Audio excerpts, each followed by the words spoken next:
Call of Duty 2 is a game that I enjoy thinking about and discussing more than actually playing. Call of Duty 2 is a World War II shooter that shows the aspects of the Russian front, the British Africa campaign, and the European front with the Americans. Of these three campaigns, I enjoyed the American one the most, partially because I am one, but also because I think it compiles the game's strengths into a tight package. The American campaign starts out on the most infamous battle during the Second World War, D-Day.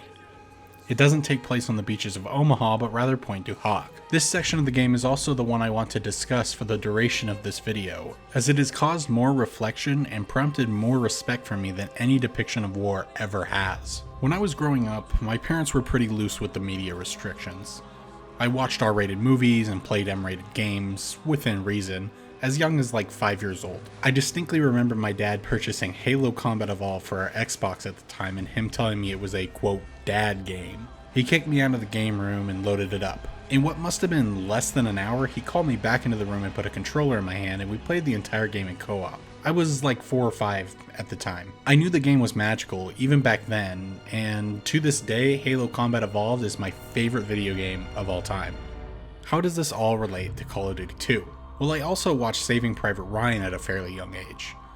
I was a couple years older than when I played Halo, but still pretty young to be witnessing the D-Day scene in that movie. Every time I revisit that scene, it still horrifies me, but for different reasons now. As a kid, I saw it as just war, but now as a 21-year-old guy, I look at the people on the beach and I can see myself in them. A scared young boy who had a rifle put in his hand and was told to run into oncoming fire. There is nothing I am more grateful for than the privilege to never have to experience what anyone my age in the early 1940s did. Again, you may be asking, how does this all relate to Call of Duty 2?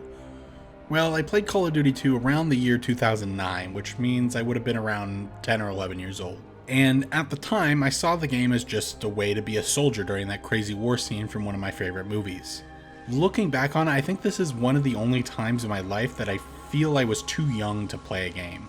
This is not a slight against my parents at all. A lot of things that I technically wasn't supposed to watch were actually extremely entertaining and enlightening as a kid, on top of the fact that it meant that I could spend time with my family rather than being forced into my room or left with a babysitter. But the emotions I experience now are a lot different than the ones I carried over 10 years ago. Where I used to see a big war game where I get to shoot Nazis, now I see horror. Rather than filling me with adrenaline when I gunned down a group of German men I found in the trenches, I now think of how much a young boy would have to be pushed in order to pull that trigger.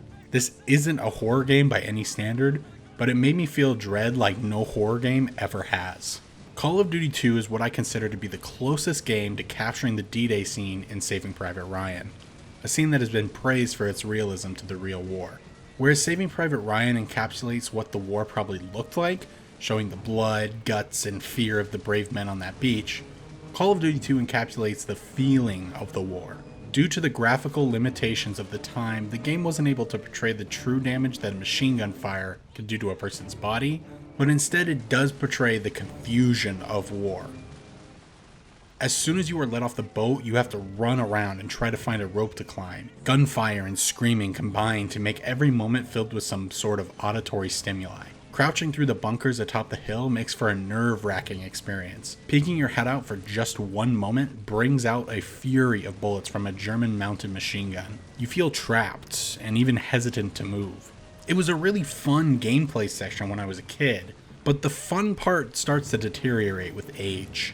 Those moments of trying to find a rope to climb and watching others fall from atop the cliff was something many young boys saw that day. Being confused on where to go and struggling to hear orders from your superiors were not remedied by a compass and subtitles. And getting shot by a high-powered machine gun capable of tearing an entire platoon to shreds in an instant didn't just reset you to a checkpoint. To think that some people were able to keep moving and eventually overcome this kind of scenario is incredibly humbling. While I was able to do it as a health regenerating super soldier, these men were able to do it when one bullet was good enough to incapacitate them. Games like Call of Duty 2 remind me why we need to be taking care of our veterans. While I'm not the biggest fan of the US military as an entity, I'd be a liar to say I don't respect the men and women serving our country. We ask them to throw themselves at death time and time again, and these brave people continue to do it. I hope that I never have to see war, and I hope that all the people in the military are able to avoid combat as much as possible. Most of us aren't prepared mentally or physically to see the kind of atrocities witnessed by every single D-Day survivor, and I sincerely hope we never have to be.